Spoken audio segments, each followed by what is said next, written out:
welcome to Scale Car Garage. Well, I thought we'd try something a little different. These wonderful little people. Look at that. Isn't that great? You can't have a layout without people on it.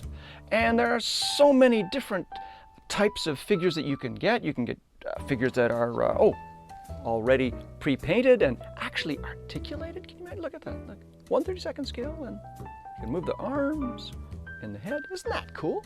And there are ones that you can make yourself. So I'd like to call this fun with figures. No math involved, just little people that we can do so many different things with. And I'm going to take you through also how I learned how to paint figures. And believe me, when I first started painting figures, I was not very good at it.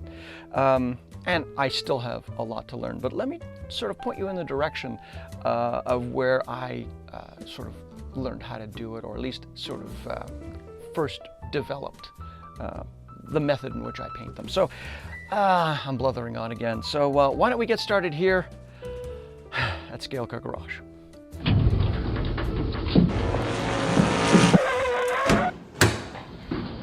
To become better in any endeavor, it's always best to learn from the best. And when it comes to painting and detailing 1/32 scale figures, one of the best was Shepard Payne. In the 1970s, Monogram Models hired Mr. Payne to build dioramas to showcase their line of military models, including Monogram's 1/32 scale armor vehicles and tanks. Included in these kits was a full-color brochure of the model you were trying to build, battle-damaged, weathered, and presented as a three-dimensional snapshot. These tips on building dioramas were wonderfully illustrated and had very detailed instructions on how to, at least attempt, to create an action scene for your newly purchased tank model.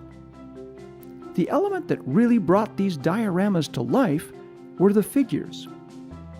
It was as if real people had been magically reduced to 1/32 scale and frozen in action.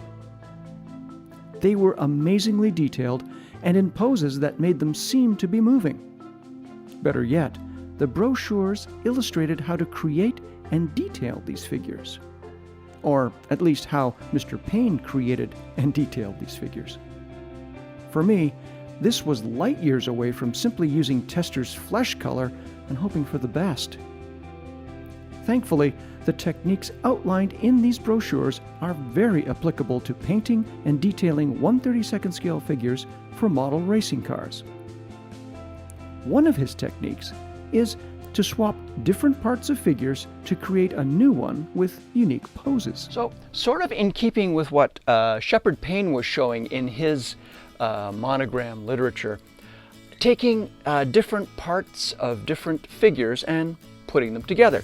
So you can see here that this was the top torso of one of the monogram, I can't remember if it was a newsman or someone in the pit crew taking a note.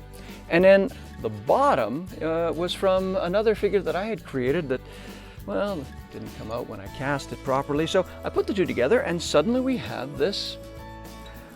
Also in keeping with that same sort of note-taking figure, that's how this figure was created.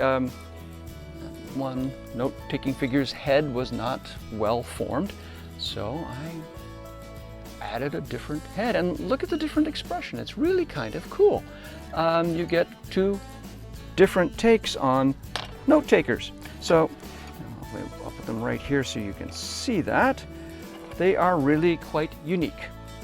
And for one, I think they're actually going to turn out really, really well. So I'm really looking forward to doing these. I'm just wondering whether I should actually try and mold the kneeling note taker. He turned out so well, but well, maybe not. Here's how I paint, shade, and detail the faces of 1/32 scale figures, trying to follow Mr. Payne's example. First, I paint the white of the eyes and the inside of the mouth Then, the recessed areas of the figure's face are painted dark brown. The high points of the face were painted light tan and blended into the areas painted dark brown. The final step was to dot the eyes of the figure with gloss blue paint.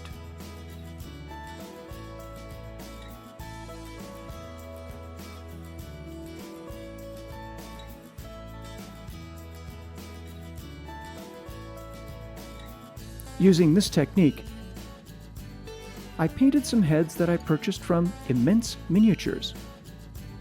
I cast some standing driver figures from a mold that I made.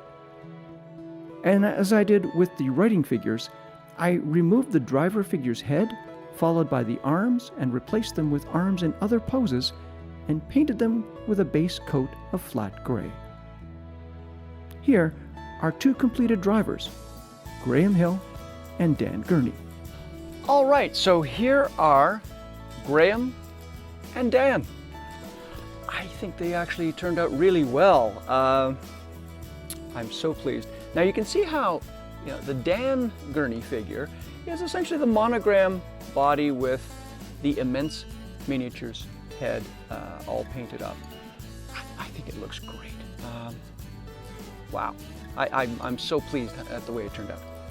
Now with the Graham Hill figure, it is of course the Immense Miniatures Graham Hill sculpted head and arms that I recast from a driver. And you can see how the body of that monogram driver was used as a base and then detailed, and he's given a different expression, if you will. And it seemed that Mr. Hill did like to be social and talk, and well, it appears as if he would be saying something to Mr. Gurney, or talking about something, who knows, but they'll look great around the track.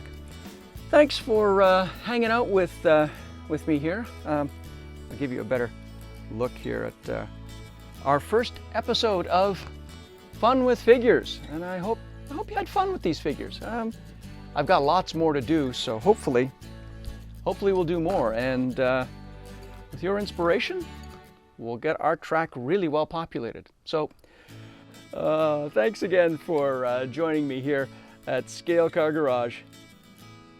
Fun with Figures. Thanks again. See you soon. I hope you enjoyed watching. If you did, please leave a comment, like, and subscribe.